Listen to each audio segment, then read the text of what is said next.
आप हमें बार बार कहते हैं कि माताएं सालराम भगवान का पूजन नहीं कर सकती। देखिए, इस बात का मैंने बहुत बार समाधान किया है।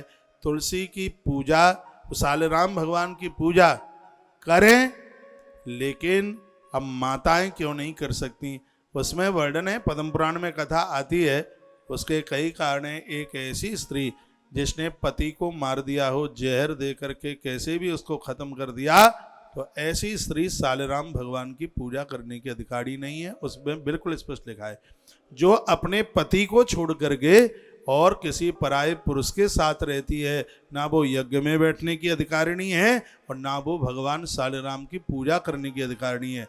2 पॉइंट। अब है तीसरा पॉइंट। तीसरा पॉइंट ये है कि महीने के कुछ दिन ऐसे हैं जिसमें मात शक्ति ऋतुमती काल में होती है, तो इन दिनों में फिर भैया फिर सालराम का क्या हो? या तो घर के लोग सालराम की पूजा करें, नहीं तो कुछ दिन पहलों से भगवान सालराम को तुलसी मैया की जड़ों में रख दीजिए, तो भगवान सालराम की पूजा अनवरत रूप से चलती रहेगी। इस स्थिति में इस तरीके से आप ये पूजा कर सकते।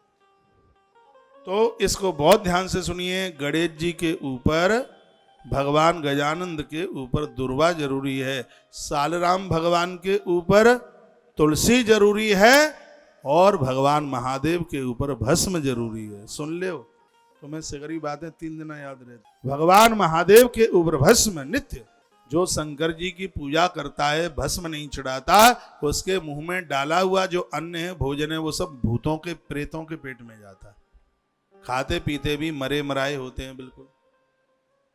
जो शंकर जी का पुजारी है और भगवान भोलेनाथ के ऊपर वो भस्म नहीं चढ़ाता, लिंग पुराण के अंतर्गत ऐसे उस व्यक्ति की धातुआं छीड़ हो जाती हैं, उसको आंतरिक अंदरूनी बीमारियां हो जाती हैं उन्हें। ये मैं आपको डराने की बात नहीं कर रहा हूं, ये बात हकीकत है। लेकिन उसका पुण्य भी तो है। आप 1000 बार महादेव की पूजा करें और भस्म लगा करके एक बार कर दें तो 1000 के ऊपर है वो एक बार की पूजा।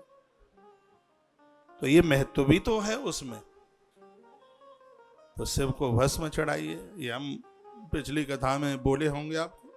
सालराम भगवान को आप तुलसी चढ़ाइए और गजानंद भगवान को आप दुर्वा चढ़ाइए, और कुछ ही दिनों में परिवर्तन देख लीजिए।